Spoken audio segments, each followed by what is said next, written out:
Hey, I tested the MACD indicator 100 times. Watch the full video to see the results. So if you're a beginner trader, I'm sure you've watched at least one trading guru that tells you about how great the MACD indicator is. All these guru does is tell you all about the strategies that you can implement in the MACD indicator. But have you ever watched like a full 30-minute trading video and walk out still not knowing crap? But because you just watched a long video, your brain kinda tricks you into thinking that you actually learned something and you thought you did something productive with those 30 minutes, but in reality you had no idea what the guy just said? Yeah, that's called sunk cost fallacy, and it's bad. But don't worry, we've all been there. So instead of bullcrapping about how great the MACD indicator is, I'm just gonna reveal to you the approximate win rate of the indicator, so you don't have to waste your precious time and money testing it yourself. Let me do all that for you. So first, there are two methods that I'm gonna be testing with the MACD indicator. So the first method is I'm gonna call it the normal method, which is just your normal way of using the MACD. The second is I'm gonna call it the new method. This method still uses the MACD indicator, but in a very different way. Some say that this second method actually gives a higher win rate. Let's see. So let me give a quick explanation just in case some of you don't know how the MACD works. There are four components in the MACD. This blue line is called the MACD line.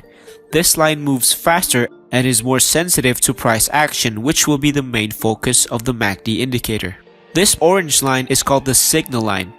This line reacts slower to price changes and is used to show the direction of a trend, less sensitive. It is mainly used to filter out market noises. Next, we have the MACD histogram. It simply represents the difference between the signal line and the MACD line. You can see that if the two lines are further apart, the histogram gets longer, and if the two lines are closer, the histogram gets shorter. Next, we have the baseline, which just shows the middle area of the MACD indicator. When the two lines are above the baseline, it indicates a bullish sentiment, meaning that the market is uptrending. And when it is below the baseline, it indicates a bearish momentum or a downtrend. So now that you know the parts of the MACD, I'm gonna explain to you how you use the MACD. Like I said in the start of the video, there are two methods that I'm gonna backtest. So the first method is called the normal method. This is simply how most people use the MACD indicator. So quick summary, there are two lines. It can be either above or below the baseline. If the two lines are below the baseline and the MACD line crosses above the signal line, you go long. And if the two lines are above the baseline and it crosses below the signal line, you go short. Pretty simple. Now for the new method. This is a different way of utilizing the MACD. The lines can be either above or below the baseline. If the lines are below the baseline, you wait for it to cross downwards again, then you take a short position. So after the lines crosses upwards, wait for it to cross downwards again while still being below the baseline. That's when you take your short position. It's the same example with the long position. When the lines are above the baseline and it crosses upwards again while still being above the baseline, you take a long position. For the normal method, it focuses on spotting reversals, as the lines are below the baseline when you go long. However, the new method focuses on trend continuations, as you enter a long position when the lines are already above the baseline.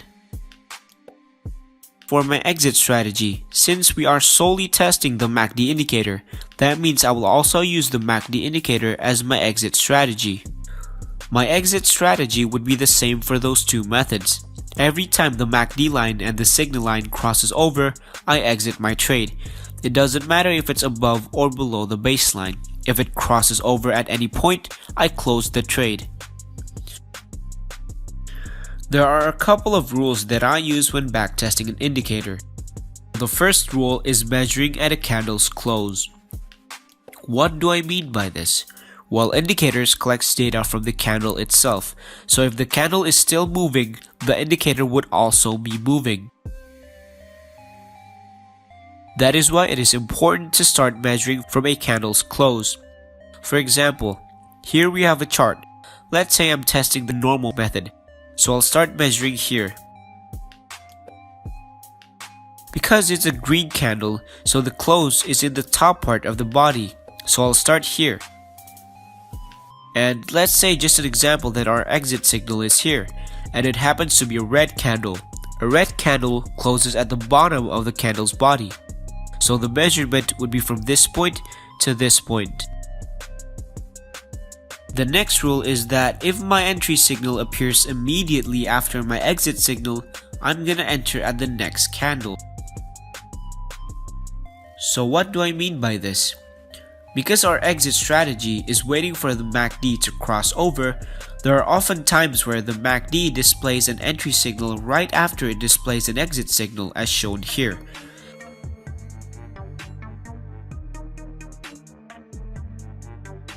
So if this happens, I'll start measuring at the next candle's close. I'm gonna be using the EUR/USD 15-minute chart for this backtest. So here's an Excel sheet that I created to record this backtest. Here I can insert how much wins and loss I already got, and it would automatically calculate the win rate. So I'll consider a win if I make a profit. It does not matter how much pips I got. If I got a profit, I'll consider it a win. However, if I get a loss or a break even, I'm counting it as a loss. This backtest, I'm going to start with a capital of $10,000. And every trade, I'm using 150 times leverage. But I'm only trading with 1% of my capital per trade so that I would not blow up my account. This means that I would only risk 1% of my capital per trade. This Excel sheet also automatically counts your new capital after you trade. So for example, let's say I got 3 pips from a trade, so I'll enter it here, and it'll automatically calculate how much profit you got, what's your new capital, and what is your new trading budget, because like I said, I'll only risk 1% of my capital per trade. So this automatically calculates 1% from my new capital. Bear in mind that these results are just an approximate win rate because you can't determine the exact win rate of a strategy by only testing it 100 times.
So, after backtesting these two types of MACD indicators 100 times, here are the results.